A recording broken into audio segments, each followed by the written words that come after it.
15 minutes to a half hour, we're going through the instructions. So I'm going to officially get us started because there was really no talking in this listening session from that first half. The most important thing we want to do today is disquiet each other and get your feedback. That's the most important thing, is to get your honest feedback about what you hear and what you experience today. Here we go. Greetings, folks. I'm waiting for your cue off of the instructions, and I hope that everyone are reading through the instructions. I hope everyone are thinking about how they're feeling. I hope everyone are thinking about what they're hearing. And most importantly, I hope you're writing thoughts down, because the most important part of tonight is to get your honest feedback around some serious issues that impact all of us. So please read through the instructions and the packet. Please take the time to think seriously about the questions, and we will get started here shortly. Thank you. And sir, I have a gift for you. Are you making that move, sir, for us? Yes, he is. That's what I'm talking about. Let's give this young man a round of applause off the bat. And could we ask if everyone could find someone that you do not know and sit next to them? Greatly appreciated. As soon as we can get that done, we will get started. Thank you, folks. Greetings, folks. Thank you for coming this evening. We've got a very special night that is going to go very, very, very fast. So we're going to ask if we can tune in now, hone in. Hopefully you're feeling a little bit disquieted, a little bit. Our focus today is to disquiet our entire environment and have a serious and constructive conversation about humanity, trauma, education, and emotion in a fun way. Our goal is to inspire all humans to focus more time actively listening. This is an active listening session. We want more people and more time together actively listening and modeling more effective leadership knowledge, skills, and abilities out here. Please write down and continue to write down your thoughts, your reflections, your ideas, etc., in preparation of the most important part of today, listening and hearing you share honestly what you've laid out before you leave today. I want to thank our board, Mr. Ron Jimerson at Seeds of Promise. The past 3.5 years, we have focused on strategic work in our community. And in the current climate, what we're doing could be illegal. Trying to help communities bring more quality of life to their lives. And we are dead serious about that. So tonight, the reason why we want to disquiet you is we believe that it's times like this, when we are in the most stress, it's critical that we're hearing each other.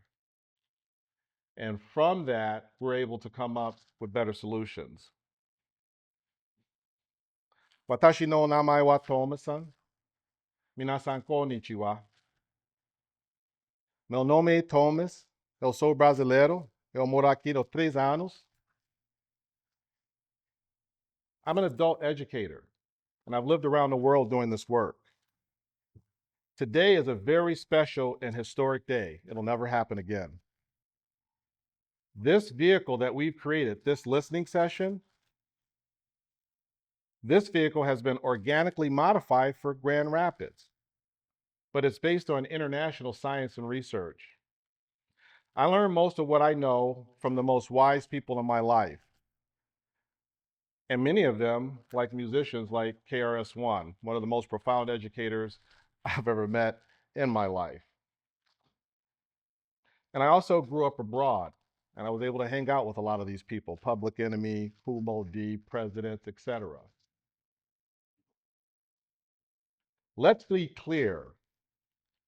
that this is a profound listening session, not a debate.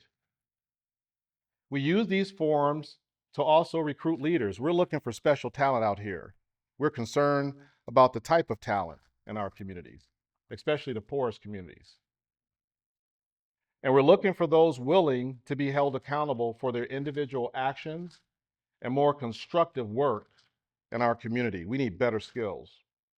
Today is about, of course, listening to each other in order to identify better solutions to human conflict. But that's not what we're going to talk about today. We don't need to solve anything.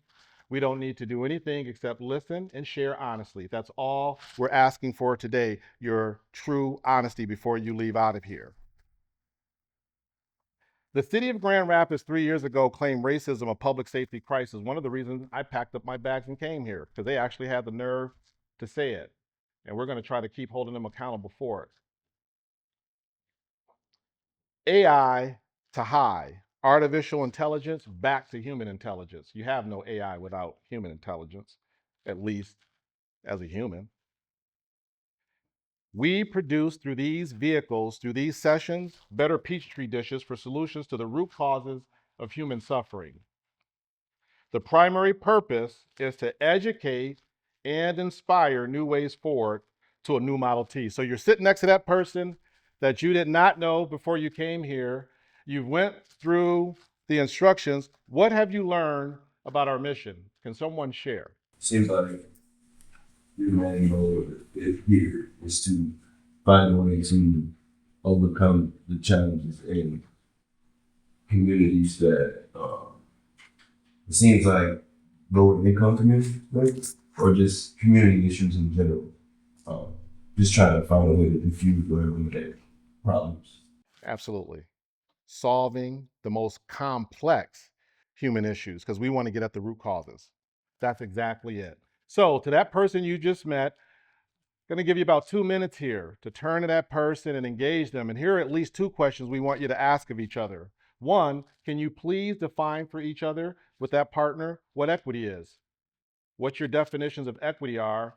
And then could you also share with that person what your community concerns are? Let's take 2 minutes to do that, and then we'll gather back.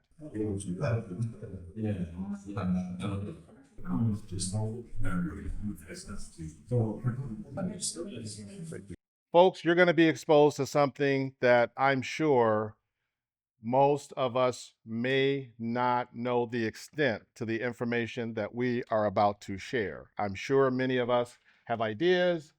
I'm sure many of us learn different aspects. For me, again, I'm very fortunate. My family's been doing this stuff for thousands of years. I feel I live in a foreign world because of a lack of real knowledge about human history. I would ask for everyone to kind of just prepare. Again, this is a disquieting listening session, so we are about to get a little bit emotional or tap into some emotions here a little bit. I know there are breathing techniques out there. Thank you, Mr. Jackson. That reminded me at your last session how important it is to remind people to think about the things that calm you down when you become emotional, because I'm sure some of this information is going to be emotional. Again, it's a listening session, and thank you for being here on a Friday night. This is a historic, special day. And before I go any further with our thank yous, I want to call out a couple people really quick. Mr. Bill Kirk, who works here at DGRI, and I've been chasing down for 2.5 years to get an opportunity to do this. He's a class act because there's a lot of things that has to happen for things like this to occur. But we have been giving space to do these things, and we want to do more. So I want to recognize Bill, give him a round of applause for stepping out and allowing us to use this space. He's not only, I consider Bill, like a friend, to be honest with you, because he's such a kind, professional person. I talked about our board. Thank you, Bill. I talked about our board, Mr. Jimerson and his beautiful wife, Diane. I'm here because of him. I don't know where I was around the world when I heard about Seeds of Promise and Mr. Ron Jimerson and had a chance to come up here, and I told him this is going to be the best work I ever did in my life. And for 3.5 years, it's been an absolute pleasure. So just want to thank, his name is on buildings out here. So tells you enough, but I want to give a round of applause because I wouldn't even be here if it were not for Mr. Jimerson and Diane Jimerson. And then so many other people in here that I do know or who I've just met. Just know this is a special day. Thank you for being here, and you're here because we ask and look for people who care and bring us the kind of skills that put us in position to serve people better in our community. It's about a 22-minute video. We're going to watch the video, and then we're going to have a meal. Then we're going to give everybody 2 minutes to share how they feel about and felt about tonight. Then we're going to ask you to do a survey, and then we're out of here. Black soldiers fought wars for countries that refused to give them rights. Black musicians birthed the world's most influential genres, yet their voices were often stolen, diluted, or whitewashed. Even in triumph, African descendants have been viewed with a strange unease. Why? Because excellence without control is dangerous to systems of dominance. The truth is, the more African identity thrives, the more it will challenge the narratives of superiority and subjugation that have governed the world for centuries. From activism in this. We are going to wrap up by having a quick meal and having everyone share your thoughts. We're just going to ask people to take just another minute or two, take your final thoughts, and then in the human tradition of getting together, we're going to break bread and a couple of thoughts. Does anybody ever go to what they call here in Grand Rapids? It's an annual, I believe it's a youth summit. This was called Above the Influence, Kent County's Youth Summit. Has anybody ever attended? This was this year's Youth Summit over at the DeFoss Center, where they had maybe over 1,200 students in there this year. And in our education system, what hurts me as a person who's, again, I'm an adult educator. I've spent a lifetime universities taking professors to the dean, educating them on stuff like this. How in the world can we solve the most complex human issues if we don't even know we're all African and we're not even given due respect to those who've been here longer than anyone else on the planet? I went to the conference again, and many of the kids, it's surprising that we worked with last year. We did a pilot with our kids and brought our kids in. Remember that, Derek? Last winter? And what was the first thing that the students, when we gave our kids a chance to share what their number one concerns were in school, what did the children tell us clearly was the predominant theme? Racism. And we don't even talk about it. I just went to another meeting this week. They're kind of traumatizing, many of the meetings that I go to, because to me there seems a big lack of real skilled leaders, again, in many communities. And it's hurting, it's killing people. It's causing tremendous human harm. At this meeting, these are some top officials, city officials, some consulting firms that they brought into Grand Rapids to help us figure out how to use a particular pathway in the city. I just want to share 4 notes that they've seen in a nutshell were concerns after 18 months or so of surveying and speaking with people. Here are the 4 primary concerns that people said about this community in a nutshell. People, they stated, the community is diverse and feels divisive in areas. When it comes to resources, environmental racism has led to disinvestment plus gaps to be filled. In a nutshell, when they talked about leadership, it states, there's a lack of trust with city government due to marginalized communities being less of a priority. And then finally, in a nutshell, when they talked about the environmental concerns, the statement is On many levels, environmental harm leaves needs and creative opportunities to educate and activate. And that's exactly what Seeds of Promise does. And we feel we're going to do it better than anybody out here. Educate and activate. Thoughts, comments, questions before we eat. And as we eat, we're going to ask you to sit down. And the best part of the doggone session is giving everybody 2 minutes is a long time. I hope everybody feels a little bit disquieted. I can't wait to hear what we come up with. Okay, folks, we got to get the meal, get our final notes all within 10 minutes. So can we do that? Plates, everything's in the center, and go for it.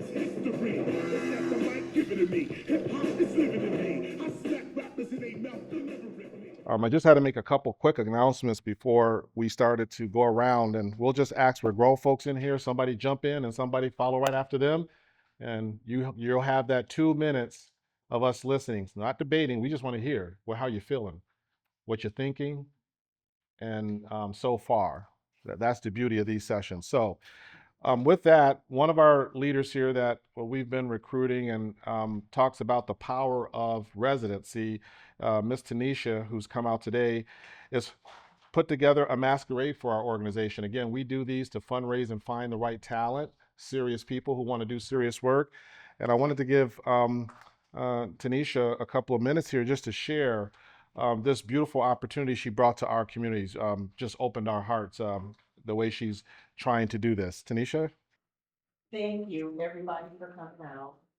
I appreciate us getting together, finding out what our ideas are about our community and how we can improve it. I was looking high and low for organizations that I could support, me and my group could support. And I came across Seeds of Promise. I'm a realtor in the area, and their ideas line up with my ideas as far as finding residents for low income homeowners. Well, trying to get low income homeowners into homes for reasonable prices. The prices are out of control right now. A lot of people have been priced out, and we're waiting basically. And so this organization goes far and above what a lot of organizations are doing, and I wanted to give our support as a group to Seeds of Promise. We are hosting a masquerade ball October 31st. We have the tickets available, and we hope that you can come out and join us. Proceeds will be donated to Seeds of Hope. Seeds of Promise. Seeds of Promise. I'm so sorry. I donate to Seeds of Hope as well. Seeds of Promise. My apologies.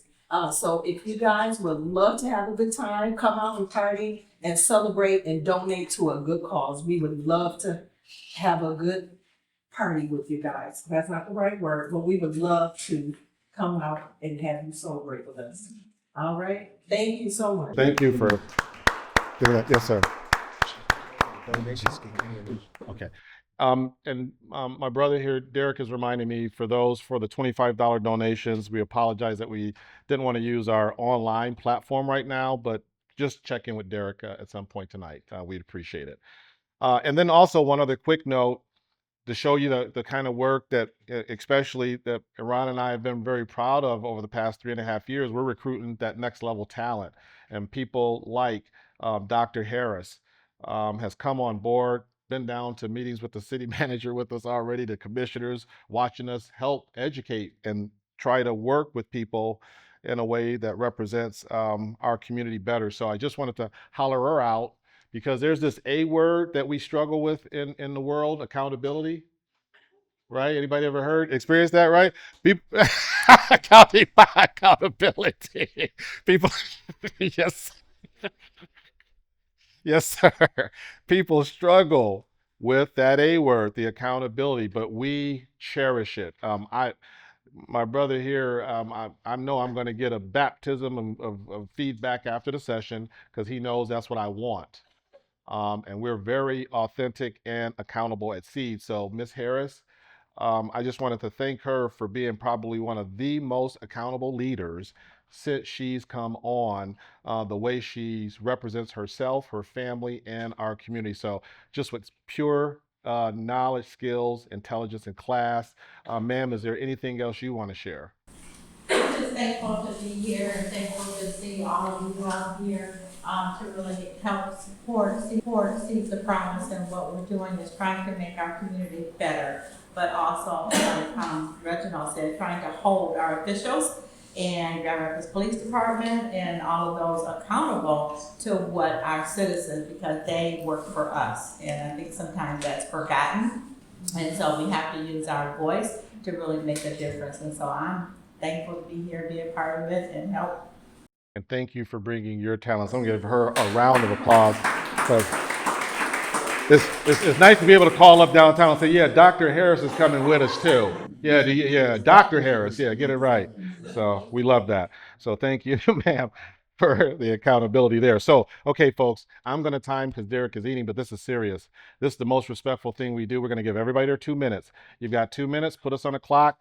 Faster we get through this. We're not trying to rush it, obviously, but we just want to make sure we get everybody's time in. So right after each other, we can start our 2 minutes, and I will start as soon as someone else jumps out there. I'll start by saying that. Thank you guys for having us. Appreciate that. Definitely feel like it was inspirational for me personally. I'm sure, as for many of us, if not all of us in this room. I didn't know exactly what I was coming to see, but I am satisfied with the direction you guys went with tonight's event. That video that we just watched, it helped me a lot with where I've been spiritually and just mentally lately, feeling like I misidentify myself and not knowing my true identity and what it really means. So that video gave me the encouragement to further my research once I leave this place and continue on my day-to-day life, just to get more in tune with who it is that I am and the roots to my tree. You know what I mean? And deeper than just surface research, but like actually dive into that. Also, in that video, I said things about like how in schools they teach us, they start the history of they start the teaching of African history at slavery. And I've always thought about that, and that was quite peculiar to me. So when I seen that, and then walking down the street, feeling like a threat, this happens a lot. It even happens to me now. I reside in Allendale, Michigan, and I don't see very many African Americans in my neighborhood. And sometimes it's just a subconscious guilt for existing and walking down the street, and it's weird, but it's very powerful. So find a way to overcome that and weaponize it, not violently, but just knowing that that's actually a spark of me knowing who I am, but not being consciously aware of the knowledge that I have. Like, I feel a threat, but the threat is that I am threatening to people. Not all people, but some people. Also, the way that the African has been depicted on television, it doesn't really reflect what I think I'll find in research. Also, the last thing I want to say here is I'm happy that I came out tonight. I'm happy that I'm here, and I have interest in just knowing how or if I can gain involvement with Seeds of Promise. And anybody here who has any community initiatives, this is what I've been looking to step into over the last year. So I am definitely ready and willing to participate in anything that will assist the community here in Grand Rapids. And outside of that, my name is Robert Parker. And yeah, thanks for hearing me. Let me just share with you. I didn't know that Region Now was going to show this movie, which is very interesting. As you know, I'm the founder of Seeds of Promise and many other programs that I developed at Cascade Engineering. Been highlighted in case studies have been written about my work. Buildings been named after me. I'm an ex-offender, never graduated from college, but I am a Christian disciple of Jesus Christ. And one of the things that you have to understand, that God is a spirit. He has no color. And see, that's one of the things that's really confusing that I write about in the book. Because one of the things, and I know it might sound weird, but one of the things when you read about Seeds of Promise, one of the things is that we have to become sustainable, self-sustained, not relying on grants or what have you. So part of the profits from one of my 5 books is going to go to Seeds of Promise. make sure that happens. But I just want to share quickly with you. About 35 years ago, my wife and I had the opportunity to purchase some 1611 King James Version of the Bibles that was reprinted in 1936 in their original state. So there's 5 books, not just 2, it's 5 books. And so I've been doing a lot of research. And to just validate what's in that movie there, if you read the original King James, and if you go to chapter 2, you will find the first nation that is mentioned is Ethiopia. Then when you go over to chapter 4, you find out that Moses married an Ethiopian woman. And see, these are the type of things that, the world's not telling us, and they're coming with the white supremacists and all that type of setup. And one of the things I write about in the book that's really an abomination to God is to have any type of picture of God of any color. I mean, that is an abomination to him. And we continue to do that in our society to really support white supremacists. But we're all God's children. God has no color. He is a spirit. And, so I really appreciate, you showing that. I didn't know you were going to show that. But this first book is half of the profit is going to go to Seeds of Promise. So when we roll it out, we're expecting all of y'all to just promote it, which is going to promote itself once you hear the title. That's all I want to say. Thank you, sir. Thank you, sir. Thank you. I'm just gonna read out some stuff that I wrote, and trying to be shorter. And I've always known I had a big calling on my life. Since I was a kid, I always knew I was different. So I've been drawn to serving people a lot. So I'll just read some stuff that I wrote down. So you are who you attract. So I've always learned to study to be better and be the change that you want to see. Holding yourself accountable is important. And God always says people perish due to the lack of knowledge. So it's really important for us to educate ourselves and seek other things. And we're all like a puzzle piece to an awakening that God has for us. Coming up against the spirit of fear and building boldness in others and showing them how to be bold like the Lion of Judah. I think that you guys are actually God's chosen. And they do a lot of free stuff to the colored people, which I never understood as a kid. I was like, why did we have to pay for that? And they don't. Like, something was like off to me about that growing up. So I was always drawn to learning about why they do the things that they do in the government. And I believe that they're trying to change our DNA. So I always speak up on vaccines and stuff too. And I do research on it because they kept trying to get me vaccinated with my kids. And I just always felt weird about it.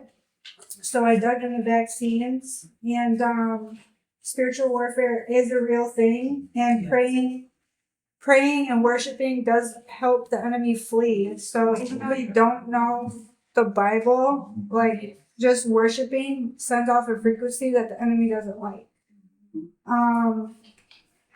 Being chained, but being set free, I understand what that means now. And I have the Holy Ghost fire inside of me. So like you can feel the freedom once you truly understand that power. So I understand what the movie was talking about. And I believe that we all were casted a spell over our eyes, so we don't know who we are. But that's why it's important to seek truth in God, and He'll reveal that to you and direct your path. So yeah, that's a little bit about it. My name is April. I came here today to support Robert. I really had no clue what we were getting into on this fun Friday evening, other than we were being fed. So I was like, okay, I'll go. But pleasantly surprised, just, having the small conversations about community needs and outreach and just the education that people don't know what is available to help. Just kind of talking about, I grew up as a low-income family. My parents had never graduated high school. I was in teen pregnancy. So just kind of, being in that environment and finding resources to get out of that, and be now in more middle class, which we were kind of talking about how that's difficult for many people. Watching the movie was very eye-opening. Being close with Robert, we've talked a lot about these things already. He's very intellectual and educated, and I'm curious about it. So I learned a lot from him, and it really made a lot of sense.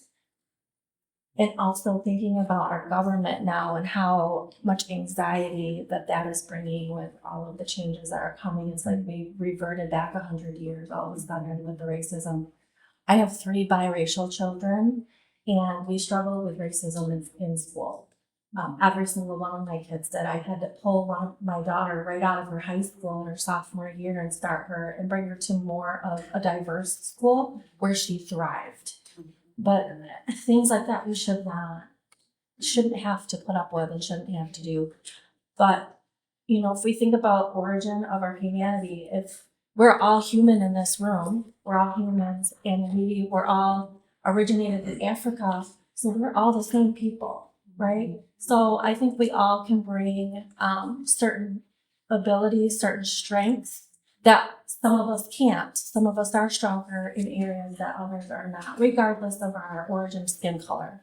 But yeah, this sounds really interesting. It is definitely something that I will continue to support.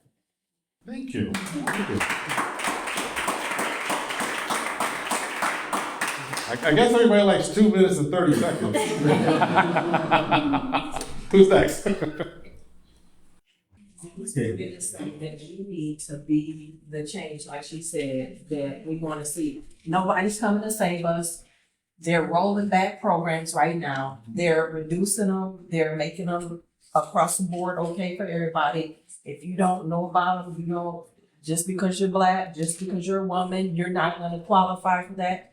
We have to help each other. We have to build these strong community minds, find out about the programs that different Seeds of Promise and other organizations have, and work together to make it happen. Nobody's coming. We are the solution to the problem, us. We have to step up and do what we need to do to make sure that we are okay. That's it.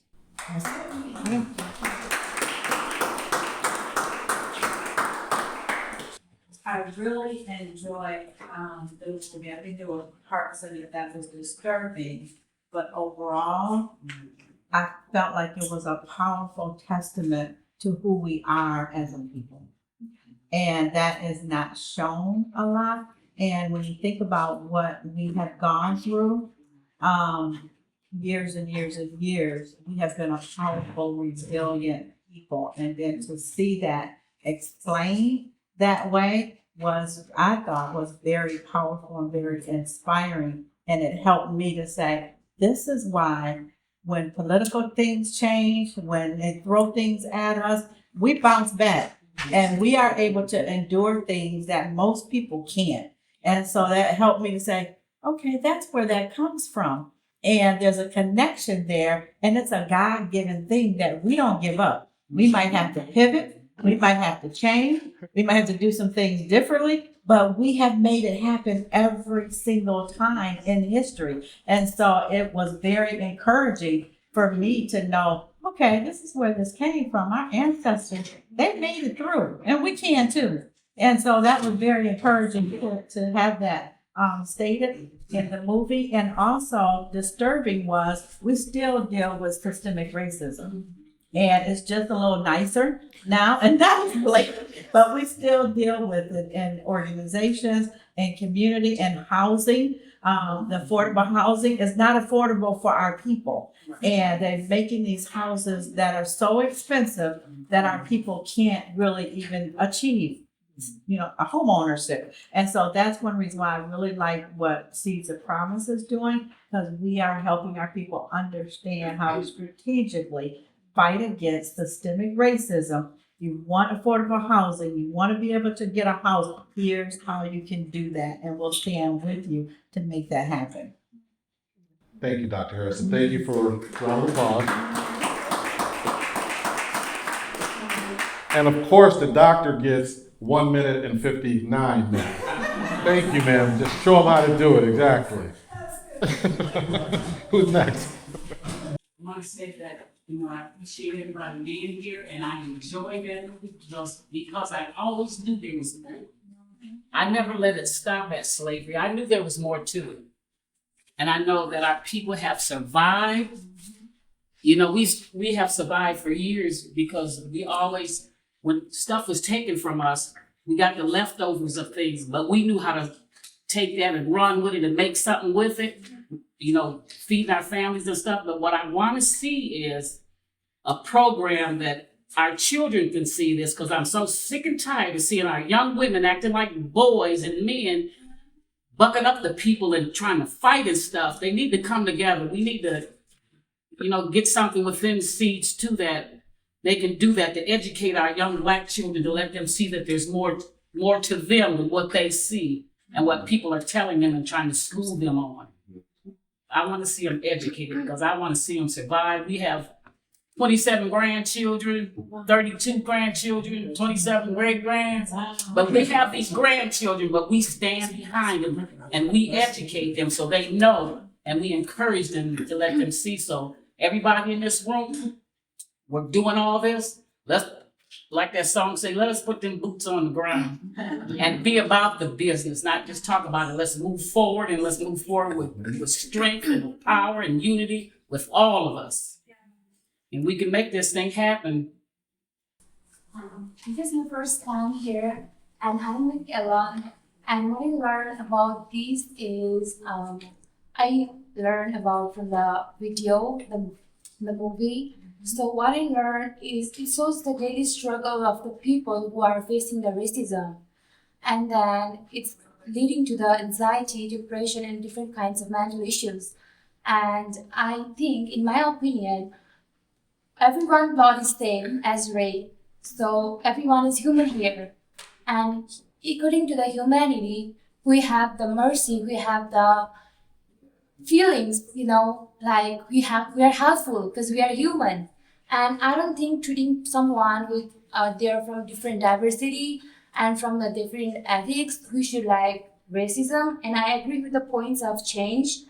We should change and we should be like together. We should be together to lead to the changing.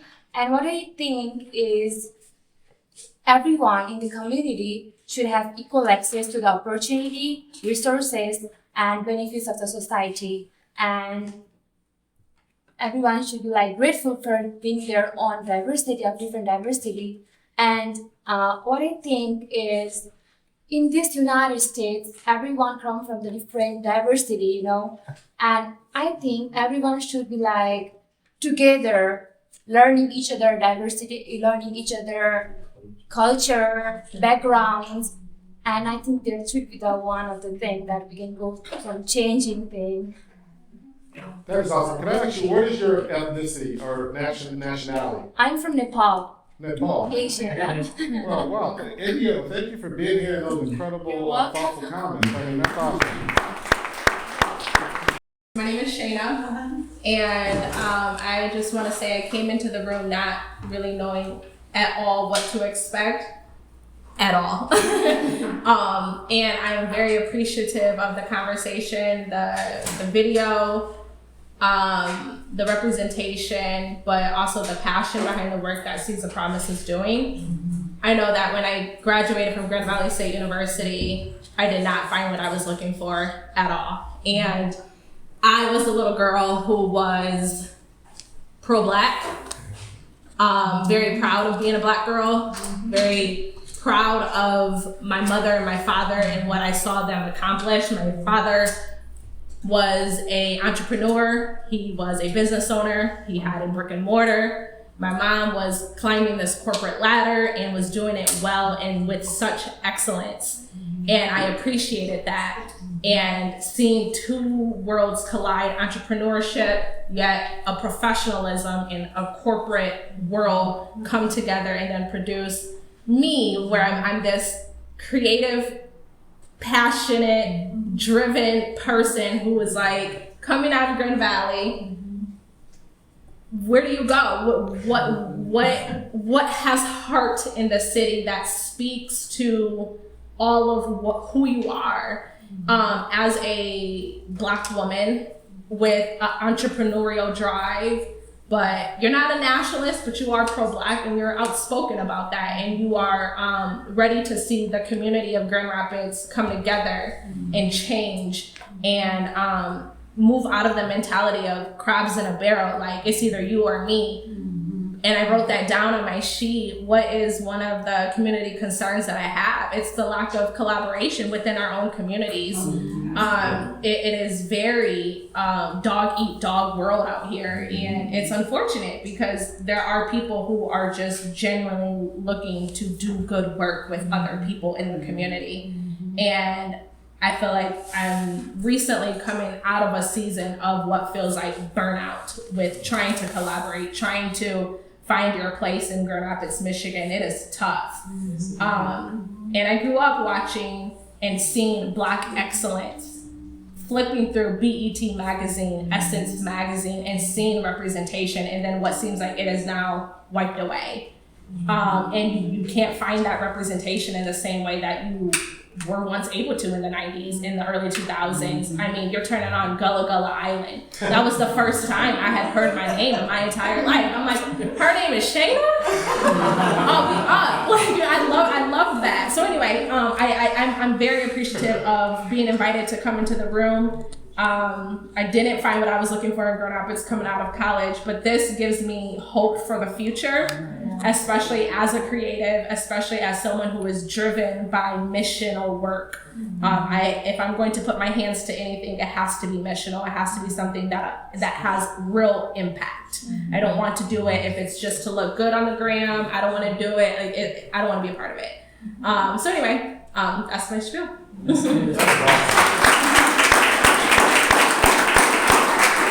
We have your name on the volunteer sheet? Yeah. Okay, good. Yeah. Well, since my wife is gone, I'll go. I gotta follow up behind her, all of her passion. But I thought it was quite thought-provoking. The movie was very good. I'm from Chicago originally. I've only been here for almost 4 years. Kind of what I've identified in Grand Rapids is there is a lot more diversity to me. In like elementary and so forth and so on. In Chicago, it's extremely segregated. However, I still feel that Grand Rapids is behind in forward progression as it pertains to diversity and equity for people of color. Yeah. And when you see it, you hear things like this and you watch it and you know that in a space like this that it is extremely critical. It's imperative that this information gets out to the public. And I thought it was extremely wild that you said that it was a crisis, which is like, you don't hear that. That's not just information that you hear thrown out on with TV8 or anything like that. But when you hear those kinds of things, it really does compel you to say, how can I be a part to make some changes and shifts? So I definitely appreciate the work that's being done. And I've often had that question about like, Dr. Martin Luther King, when will things come back again where people are not afraid to come together and in a sense to cause some level of revolution for change and not be afraid of the opposition that comes with it, or not be afraid that your life is going to be stifled because you spoke up, but you're willing to do it because the cause is greater than you. So, yeah. Do we have both of those names over there? Your names over there. We got a twofer. Thank you, sir. Thank you. I got a call from my different father, and he put about this today, and it wasn't what I expected, so I'm pretty much like blown away with it. Actually, a lot. The video was great. I think he probably shared a lot more TV, maybe the schools, to educate our people that, hey, we are excellent people. We are, God chosen people. Unfortunately, I've seen this kind of stuff on TikTok, and it should be on somewhere on TV so we all can learn and absorb, things like that. Being here, I'm looking at, I keep going back to the seed of promise, and I'm, it's like who's planting the seed and what's the seed? You know, and what is the promise? And who's going to fulfill that promise? You know, it's the government. There's my dads. You know, so that's, you know, I guess we gotta come together as a group or our own. That we can't just rely on the government to help us. We gotta rely on each other. You know, just our community. You know, and I see on TikTok, you know, a lot of black communities were destroyed, you know, was buried, burned, you know, bombed, you know, because we were excellent people. We own businesses, own hospitals, own stores, you know. Our people had all this stuff and they didn't like it, so they destroyed it, you know. I guess at the point we got come, you know, to agree with ourselves, you know, when it's enough is enough. Enough is enough. You know, so we get back together, you know, as our own and build our own communities back up again ourselves. We keep relying on the government, you know. You know, I deal with a lot of, you know, different cultures of people. For Neha, you know, she's my stepdaughter from Nepal. I deal with Chinese people. I work with all kinds of different races, and that culture seem to come together and work together as one. Okay, they help each other out. You know, you get three families within one home, and they built that well. And then then that time comes, and this person can buy their home. All right, then they still building their wealth for the next person to buy it. You know, the next one for themselves. They're building their own general wealth themselves. You know, they're not relying on the government. They're doing it within themselves. And I think as us, you know, we need to come together and start building our own general wealth that's going to benefit us.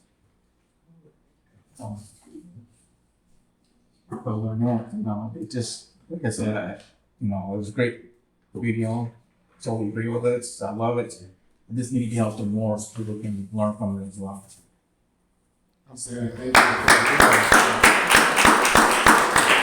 We'll make just a couple comments before we go to the next person to address some of the things that were stated. Remember, for those of us who do this work and know how to get this work done, you're not supposed to be in a relationship with everybody. And that's part of inexperienced people we see doing the work sometimes. They're talking about we got to get everybody together. That's just never how it's happened. You got to get the right people together. And most of the time, that's not going to be a lot of people. And that's why we operate at Seeds. We're about quality. Quality takes time. So it took us 3.5 years to get set to build these 13 homes, but that's a 2-year process. It took us a good 2 years to increase the public safety funding that we're receiving, doubling it. But that takes time, quality. If we would have done what other people wanted me to do, get with this organization, get with them. And I was like, that's crazy because they can't even keep up with themselves. They can't get the meetings on time. They're always late. They don't respect time. All of the mediocrity in our community that business people don't like. And then the other thing I'll share is let's not pass on bad information. We study cultures and people are people. I've lived in a lot of places, and at the end of the day, I go to Japan. You got good, bad, ugly, sad. So the change starts with the person looking in the mirror, and we started a giving circle. If you want change in your community, then we're right here for you. Get involved, and we'll keep showing you how we get it done, because that's why we're here. We need more people, more resources, and we'll do a lot more. Who's next? First of all, I want to thank you for having us. We had a meeting last week, so I kind of know what to expect. I think the education is really what I take from this. Also, Robert, who I met earlier, said talk about how you feel. I know in 2013, after the Trayvon Martin situation, I mean, anytime you wear a hood, walking out in the neighborhood, or anytime it's dark, I mean, you definitely have that anxiety going on. As far as like the history of what we taught, I was actually listening to a podcast not too long ago, a few years ago. Was talking about, and they brought up Africa, and the first thing it said is just like, oh yeah, it's like when they were on ships and they all came over here. And the guy was like, I don't believe you, you're lying. And I was like, how is that possible? Well, if you did a little bit more research, majority of the slave ships actually went to Brazil, and they had about a 9-month life expectancy with all the disease. And so about 1 million slaves came here. So where else did we come from? You know, we just, 1 million of us really, you know, populated the entire United States. That doesn't make sense. You know, that's absurd to even believe that. Another thing is, I briefly did this, not trying to be rude to anybody. I definitely respect your time. But it was a story that I remember when I took a world history class, gosh, about 13 years ago. And I tried to briefly scour the internet to try to look for information, and I don't see it. I really thank you for what you do for us from an educational standpoint. People do we need to know about famous Africans like King Mansa Musa? Why don't we know about him? You know that the United States government actually uses military things that he used from that was 700 years ago. Why don't we know about it? You know, same thing with Charlemagne. This one really took me. I was on my phone for a while. I feel like I was disrespectful, and I apologize.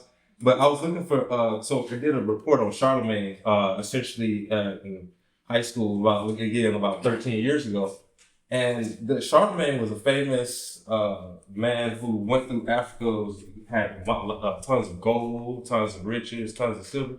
Can't find him on the internet. I looked up first Google search, can't find him. They said Charlemagne was the ruler of Europe. Like, what the hell is this? Sorry, excuse my language. But it's like, this is not, who Charlemagne was. Charlemagne was so rich, we had people who almost bend over, almost like a foot stand. They set his feet on it. Just how rich he was. We don't know about any of this in our history, and I think that it's just wrong. I thank you for your time. I don't want to go over 2 minutes. My name is Michael Bivens, and I do pest control. Thank you. Thank you, Mr. Bivens.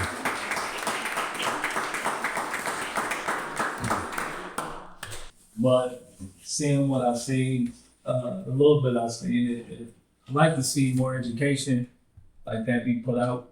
But I guess one of my things is how do we get that really to the youth to make the youth jump onto that? Because that's what I do. I work with at-risk youth at Realism is Loyalty. So, knowing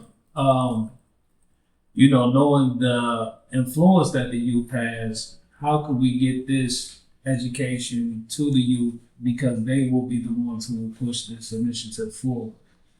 I think all of us in here are probably mid-20s to, grandpa age. So, I don't know, what would be 30? Anybody in their 20s in here could work their hand? 20-year-olds. Yeah, so that's 3. So how do we get this to the 16s and 17-year-olds? Because if you know anything about American history, the Black Panthers, they were 16, 17-year-old kids in the neighborhood who got tired of everything and decided to fight and became one of the biggest band groups in America. You know what I mean? But, from a political standpoint, but they really push their initiative, with the Rainbow Coalition getting together, KKK members along with the Black Panthers. Wow, this is unheard of. What type of, you know what I'm saying? So how do we get this information to them? How do we get them to buy into the information? And how do we get them to push the information? Not only just that information, just everything that's going on with seeds. As my grandfather said, if we can be and we can do for ourselves, then nobody can tell us what to do, how to do it, when to do it. That's the problem when you get grants, when you get funding. They tell you, hey, look, these are these guidelines. And if you go through this, if you don't do this, you won't get this. But guess what? If we do it by ourselves, you can't tell me what to do. You can't tell me how to do it. You can't do none of it. So I definitely like what I see. But I don't know, maybe you guys got something that works, maybe we can work together, anybody else. But how do we end up getting this and making this something that the youth can bite and push. That's the big thing right there. They're the biggest influencers right now that we have. We got a 9-year-old making millions of dollars for playing with toys. Right? So how can we do that? How can we put this together for them? Because I mean, we've been knowing about this stuff for years. Well, maybe not what we've seen, but how West Michigan is. If you grew up in Grand Rapids, you've known about this all your life. You know what I mean? How the city runs. So yeah, I do like to say thank you for putting on this presentation. Oh, thank you for coming. Thank you for the comments. Absolutely. And I'll answer your question on what we do and what the research says about working with kids, and definitely the Black Panthers. I talked a little bit, Huey Newton. These guys were educated college students, though. They weren't just young kids. They were actually very educated college students, and that knowledge is what allowed the Black Panthers to even have a position. But they did get a lot of support from local community members like we're getting from DGRI. A lot of people don't tell those stories, but they actually did get support from key individuals out in Los Angeles as well. So we always say knowledge is power, and a better quality information gives you an opportunity to achieve your goals. That's why we create this Peachtree Dish here, because we get the kind of data you're not going to get in your office spaces and other spaces. And when it comes to youth, the future is about a lot of things, and it's everybody. The future is today. And just like in my family, I said, my family's been doing this for thousands of years. If I ever stood up in front of my dad or my mom and talked about I'm the future, I'll be knocked back to the future. I came here and respected the seniors here. Mr. Jimerson, that's how youth need to learn how to start doing better as well. And that starts with mamas and daddies. So we just went to the largest youth summit here. We work with those organizations. The difference is, like you're saying, though, there's a lot of good youth out here. We have some superstars in this town. We got to remember, only about 1 to 3% of kids in our community or any of us are dealing with violent crime. So we have to understand why it's not on everybody else's radar, because even in our community, 1 to 3% are dealing with stuff like that. And again, we know where that crime comes from a lot of times, and it's a lot of long relationship histories and families, all kinds of stuff going on oftentimes. So what we do is we help anyone that's looking to help another human being, an organization, or community grow. That's what we do. So we just do it with quality. So a lot of people don't think we're involved with what's going on in different places. We're not looking for cameras. We're looking for results. So we've got answers to. I haven't heard an answer, or I haven't heard a question yet that we don't have an answer for. The biggest issue is people in our community not talking as much as they're showing up, getting it done regularly. That's what's killing us in our community. Who's next? I'm sorry. Oh, and our youth, for the first family, can you talk about Jaden too? I just forgot about that. When I first started with Season Farms, I didn't just start with myself, I started with my family. Now I got my kids going to programs like YGC, which is now they learning how to be future leaders in the community. So it's all about yourself and mothers and fathers accountability. So that's what I want to say on that part. And I want to give Derek another round of applause. Jaden just got accepted, his son, to the Grand Rapids Community Foundations. They call it the Youth Grants Council. So they're going to be making decisions on some of the money that's being doled out. And his son keeps saying he wants to be the CEO of Caesar's Promise next. And that's exactly how we're trying to groom them. So, okay, we got 3 more people, I believe. Who's next? Yes, thank you. Yes, sir. I walked in on the video, right? And so watching the video, I said to myself, thought about how blessed I was to be raised by and educated by the family that I had, that made me feel empowered, just like hopefully the video did for others. Made me feel powerful, made me feel like I could do anything, made me feel like I was super resilient and confident, right? And so I consider myself a connector of systems, a connector of people. And I didn't know what what Seeds of Promise was when you originally reached out to me. I appreciate you doing that. But you know, I agree with the brother here in that I want to make sure that as many young people get a chance to feel the way I feel, right? We've been striving in the city for years to try to change systems and make things more equitable for people that look like me. And I agree with you that you know, as we move forward, we're not going to be able to bring everybody into it. It's going to be the select few. It's always going to be the few that do the work, you know, for many to be able to benefit from the work that you do. And so, you know, I would just love to be able to partner with Seeds of Promise in whatever way I can. You know, I know everybody can't do everything. I know what my lane is. My lane is young people. My lane is mentorship. My lane is making sure that I empower those around me.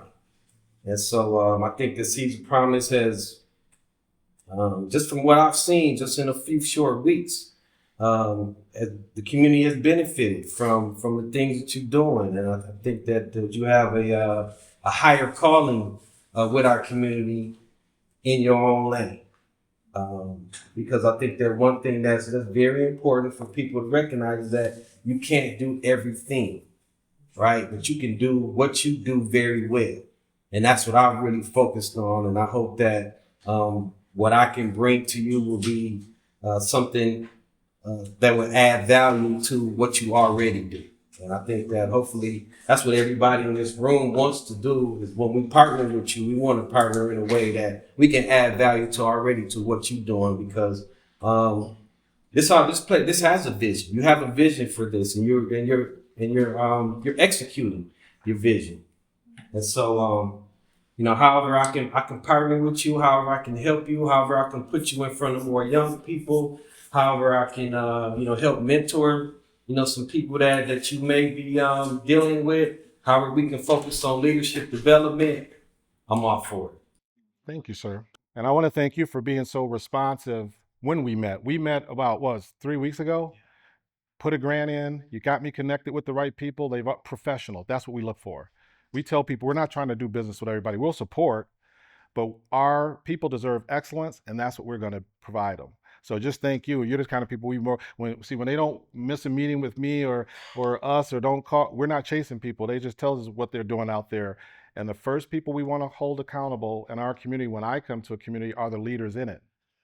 That's the first people I talk to. That's why, like I said, I'm here because of him, Supreme team, and a bunch of other seniors in this town since day one that I've been here that I can counsel with. Our youth need men and women in their lives.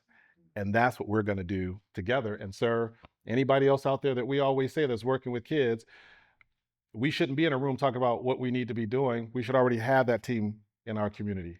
And that's what we want to be talking about. So I would love to take you up, and we get some breakfast here in another week or two. And I'll definitely be reaching out early on Monday to set that up. And just thank you, sir. Again, that's professional. That's what we look for. Who's next? So my name is Kevin. And first, I want to just commend the group for having positive behavioral momentum, getting together on a Friday evening. I don't know what Regional told y'all was happening. Kudos for being the pitch person and pulling that off. So I just really want to commend the group just at that basic point of just coming together on a Friday evening, where we could probably come up with other things to do, right, if we really wanted to, but we made being here important. And so that's a great first step. I think in regards to the video, I right away thinking about the AI to HI, I'm trying to keep this within the time frame, and just the power of storytelling. And I'm not sure if anybody else could pick up on the AI basically helped create this video, and how that tool, you know, production like that with all of those graphics and some of the digital visualization could be very, very expensive previously, But now with some of the newer technology that's available, you can get through that imagery and providing that story in a way that was not necessarily accessible to people. And the more we have that at our fingertips and learn how to use it, the better we can tell our stories. Language arts, like the highest form of intelligence. You can really transfer people, their whole spirit and their perspective through storytelling and putting them in the story in different places, being able to see themselves as, the hero or positively in stories. So I think that was what stood out to me as far as the content and the history of it. Similar to what Hugh spoke about, I was privileged as a youth to be able to be surrounded by people who always spoke life into me and always shared history that I didn't have to go necessarily find it on the internet, pre-YouTube, when you couldn't just stumble upon these things. I was able to be given this information, and so being familiar with it as I move through life is a privilege, and understanding how other people having access to that information earlier is a benefit to them and to the community, because you're going to produce people who have a higher capacity within themselves and belief and a bandwidth to go out and actually accomplish the things that they can. So that was powerful. The one part, just thought, is like that information and use of church reference, like everyone here today, like we are already committed so much, in fact, that we will come out on a Friday night to talk about this. So we are, in a sense, like the choir. And how do we get out the message to the people who, you can sit them down right in front of this information and they just don't have the interest necessarily, maybe. How do we break through that first layer of just getting them interested in taking in that information? Because we know the student is just as important as the teacher in the learning equation. And so how do we get them motivated to really, really want to be a part of it? And part of that is, getting creative with it and using our ability to tell stories, whether it's through music. We talk about KRS-One and the rhythm and the vibration and the frequency that can sometimes unlock you and make you more receptive to receiving the message. So all those type of things, I got a lot of swirling in my head, but I know I'm coming up on that 2 minutes for my past. Thank you. Yes, ma'am. Thank you, sir. Yes, I ma'am. just had a really quick question. I was wondering, are there currently any fundraisers or nights where you all are out telling your story to the community? There are, yeah. And we've got a little heart. I'm out Rosa Parks every day skating. I rollerblade too, and we're trying to get more of our men out there, youth, and we've got a kids song we just completed. So Bill's team, they host events at DGR or at Rosa and other places. So I'm already in contact with his team about allowing us to entertain kids. We got a little song and dance and positive message for kids that we feel we want to do in our style. I'm a Sunday school teacher at Ada Bible, and they're just using hip hop to entertain Sunday school, and I love it. I don't even go to church anymore. I'm up volunteering with the youth every weekend, jumping up around, singing and hip hopping and singing, get my praise in. Well, we have the same thing for our children we want to get started with, and we want to grow our little public scene. We've got one of our board members' son, you guys all know him. He busts out on the street all the time, and we're out there talking with people and just trying to raise funds, but we need more people. See, our problem is, I love the conversation here. I love it. But we all know what the issue is. Like there were 10 more, 15 more people that were going to be here today. That's why we have to do what we do to get 50, so we get 30 to show. After today, and I start calling people with the emails, we know how it goes. I'll be lucky to get 30% of people to follow up. So I love we're here, and I know we've got everybody here is a superstar, and we're going to see which one of those though are if this is the right fit for us to do something together. Because again, everybody are not supposed to be in a relationship. Also, we're not looking for mediocrity. We're producing excellence. That's a different, requires something a little different. That means we're going to challenge, hold each other accountable, and we don't mess around. People don't stick with us long because after about 1 month, it's like, you said this, you said that, you said this and said that, and this is what's not been done. How do we resolve it? And, you know, most of the time people showing you who they are. So, and then when we get lucky to get a Dr. Harris, and that tells us now, I spent a lot of time messing around with people who didn't allow us to finish projects because they wouldn't follow through. So we're not going to do that stuff anymore. We wasted a lot of time and money on that. When mothers and fathers are ready and we get them and the volunteers are ready, boom, we're going to the next level. We're not stopping anything. We're still making progress, but you know, we have to plan very strategically because you know, that's what a lot of these organizations are out here doing, really nothing. But we're out here pressing the gas pedal. So we're out there. We just need more people. We're recruiting. This is a recruiting effort for us and a fundraiser, both.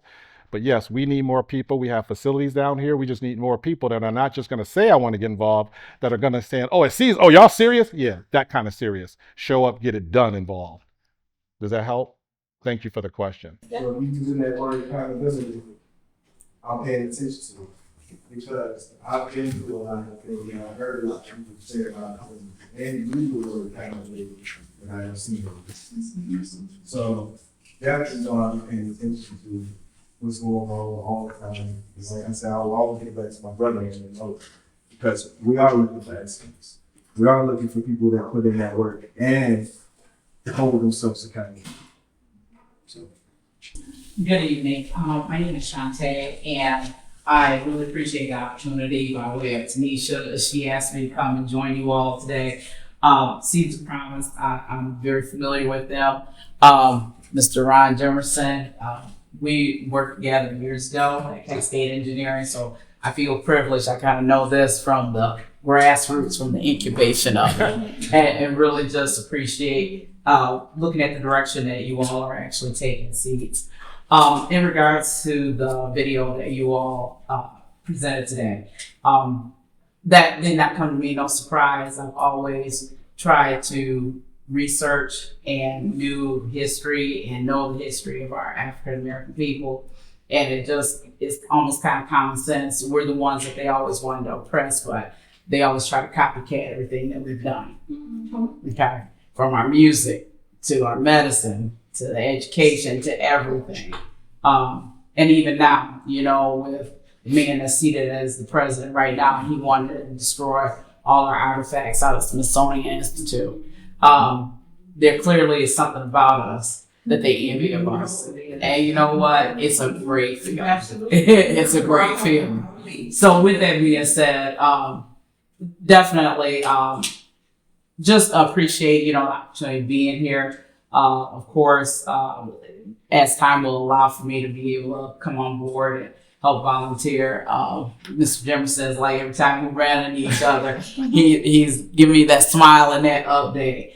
And definitely too, I can see some more familiar faces that I would consider mentors too as well. Dr. Vicki Harris, for one, on the ministerial level, grew up underneath her tutelage as well. So you got some good folks that's here. So with that being said, you'll see me around. Thank you. Yes. Thank you. Thank you. Thank you. Thank you. Well, I'm Bill. I work here. I just want to say thank you to everybody for coming. Thank you for reaching out for us. I'm very grateful. A lot of times back in this room, we don't have media conversations anywhere near this interesting. So I appreciate it. But the video made me think of a couple, there's just a couple lucky moments I've had in my life. I grew up pretty easy. I grew up in a pretty homogenous, sort of white existence here in Grand Rapids. But a couple little moments along the line helped me just think about things a little differently, as well as my parents. But first one that comes to mind when you mentioned representations of God in, showing us pictures or whatever. I had a friend on the street, first time I went to his house, they had the Last Supper, and it was all black folks. And, I was in like second or third grade, went to Catholic schools, and I just remember got my wheels turning like, well, yeah, but, so just helping me question the history that we're always taught. And then later down the line, a friend of mine introduced me to the People's History of the United States. A couple of years later, was introduced to City Within a City, which is a book about Grand Rapids. A lot of you probably are familiar with. But that video just made me think of those moments where you get a little nudge to question it in a better direction to learn about what has actually happened here and elsewhere. So I'm grateful for that. And I've got a couple of young kids now. I got a 5-year-old and a 3-year-old. And so I've always thought, it's going to be critically important to teach them to think for themselves and to question, but this is just a good reinforcement of that. So I'm grateful to be exposed to that tonight. And Bill, no, wait. Bill ain't getting out of that easy because again, this talks about people and humanity. Again, we should never blanket any group of people. That would be foolish. But again, just a round of applause for giving us this space. Thank you. My name is Olivia Henry, and I'm so grateful to be here in this quieting but earning event tonight. Thank you for inviting me. I'm a physician, and so fighting for health equity has been my arena for social justice, because I truly believe that dismantling systemic racism in healthcare is a pillar to fighting racism in our society. This video made me think about my parents and how grateful I am that they gave me access to books and let me spend hours in Black-owned bookstores. I remember just going down to George Bayard's art gallery to fill my mind with images of Black people, Black history, to counteract all the stuff that I saw in the rest of my life. When we go to Detroit to visit family, I would just meander the aisles of the Shrine of the Black Madonna, which is a historic Black-owned bookstore. I would bring these books back and I would write like anti-history reports for school. So we had to do some kind of a project about something, and I had a different version of that history. I would take these books and I would bring them to my teachers in GRPS. I'd say, no, that is wrong. There's another side to the story. And so I hated you. Oh yes, they did. And so I think about this video, and it made me reflect on my childhood growing up about friends showing me The Miseducation of the Negro, a book I read early in high school, and how that started unlocking things and opening my mind to our history and our value and our power. Fast forward to now, because I'm probably at my 1 minute 45 seconds. I think about how our financial power as a community has become more important than our votes. And so what I have been doing since November 5th has been, changing how I spend my money. Can't change your mortgage, but like whatever else I can spend my money, I always check, is there a BIPOC-owned business vendor? If it's a majority-owned company, is there a BIPOC salesperson that I can get a commission for? Like, what can I do to change how I wield my financial power? If I hear about a business, I send it to all my friends, to my family, and so we can direct our business back into the community. And so I want to, again, be grateful that I got to spend this evening with you and share this time with you, and I hope that we can continue this energy moving forward. Thank you.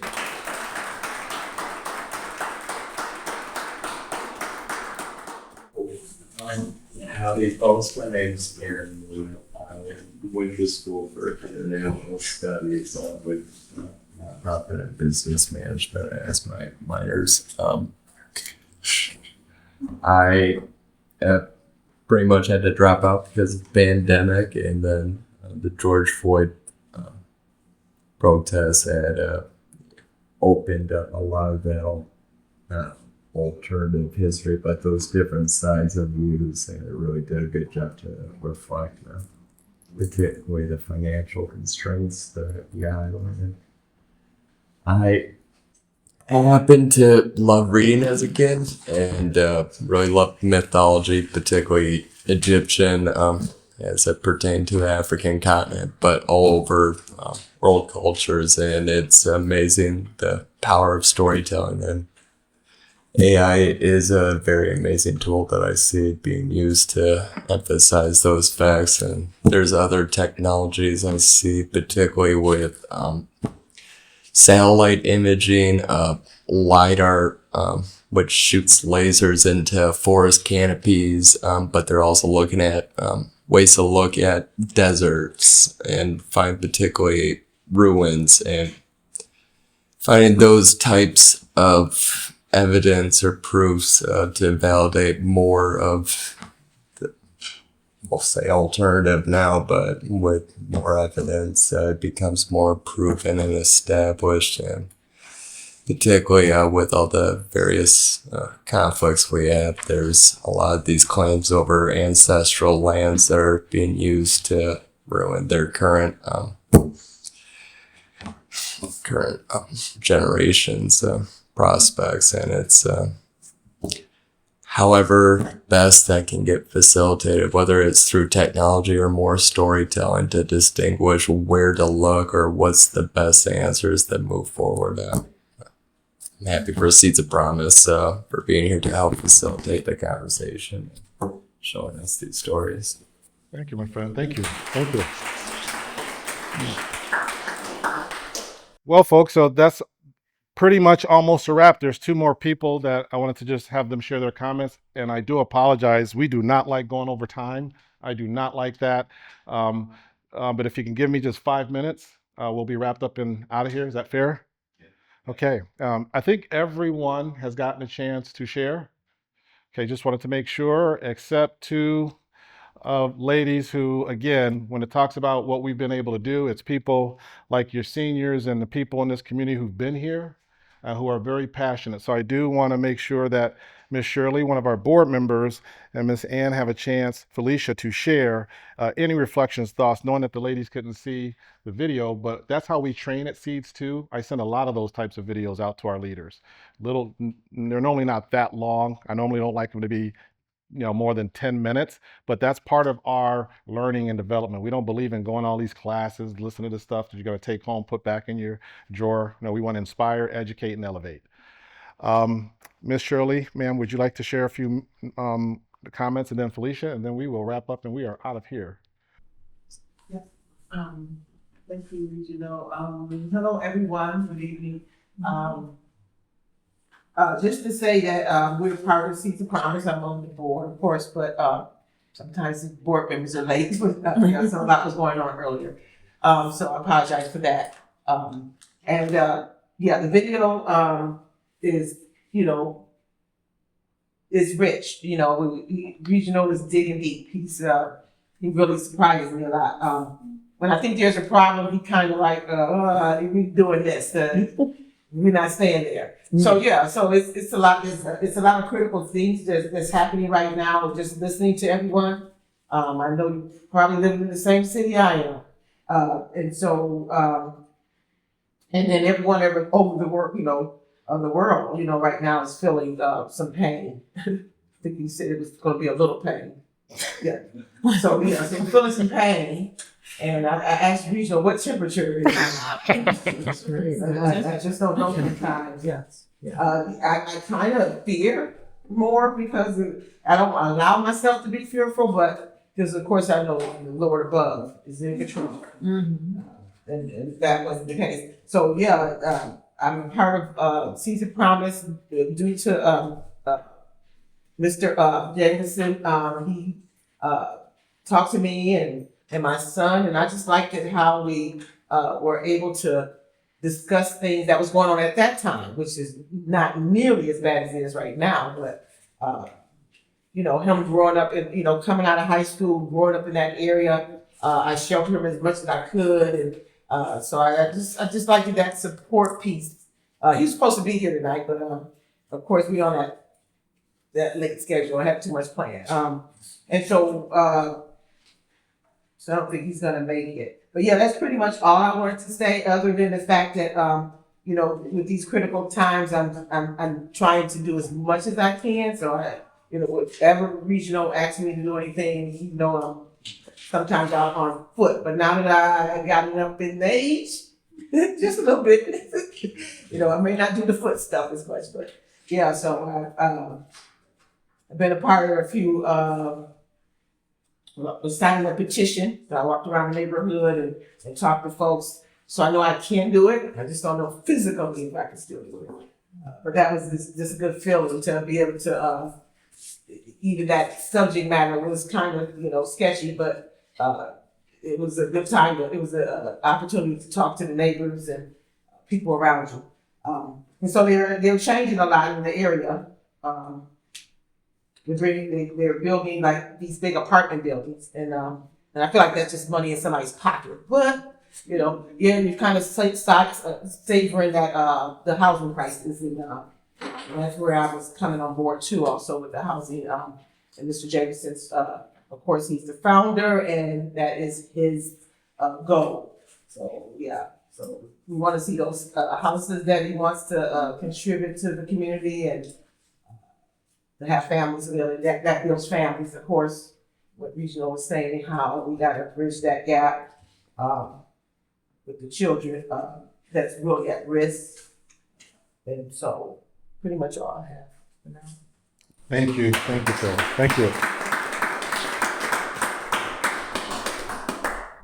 I don't know where to begin. Probably begin where you guys began and where you guys end, because something that was so prolific and something that is pushing us toward revolution, and getting our feet into everything and creating that surrogacy spirit. Each and every one of us, starting with our children, whether they're our children or not our children, being those mentors. And even those mentors to some of us older people who did not learn certain things. Let's bring each other up. And just continue with the confidence that the Holy Spirit has given you. Because you know what? You can stand. We're going to do this. There is no, what? The Most High has always said in our community, He's always made a way out of no way. Mm-hmm. Okay, I believe that, and I stand on that, and so, if we take that with us tonight, we are invincible. I know I am. I can set words out, and it gravitates. The Holy Spirit takes it and pushes it. And the thing is, sometimes, guess what? It came from me, but am I the one to make it move and do everything? No, I'm putting that word out because there is special people who the Most High has to do certain things, and I can't do it. I can't do it all. You know what I'm saying? So, but again, something I wish it was not to the point where we really described ourselves as black and white. Is there a solution to that? Do you understand what I'm saying? So, may the Holy Spirit help us search ourselves and find a way, because that is some of the racism that continues to colonate, because we call ourselves black and we call ourselves white. If you have a nationality and ethnicity, call yourself that. You know what I'm saying? Because it does get offensive sometimes when people are calling themselves the colors of a crayon. There we go. Okay. I don't have too much more to say. That's awesome. That was perfect. Thank you, ma'am.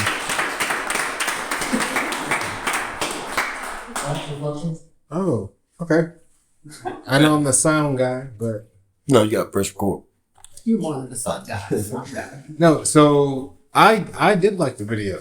I thought it was very inspiring. I heard everybody. Got really close and personal with you guys, so I did hear what everybody had to say, and I want to just echo the same thing. Like, in spaces like this, we do need community, and I feel like in this country we kind of lift up individualism, like lifting ourselves up by our own bootstraps, though we really need to step back into like collectivism, which is having a community to help you and support you. And like someone said, like, you can't do everything.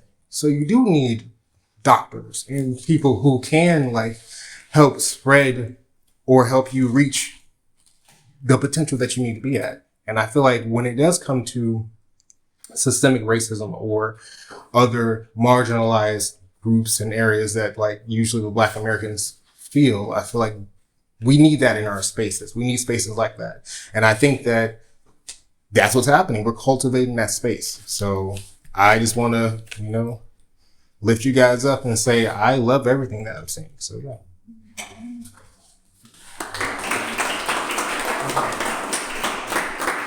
Folks, thank you. We're going to get out of here because I know Bill's been here all day just to give us a space. I just want to thank everyone here. Please give yourselves a round of applause. We did it on Friday because we're looking for serious people. You will get updates from us on that. If you've provided your name, most of you have RSVP'd or you did, we have your contact information. You will hear from me before the end of next week. If nothing more, to say thank you again. And for those that we want to get together, please connect ASAP. Thank you, thank you, thank you for this incredible historic day. We will be in touch. Enjoy your weekend, folks. Take care.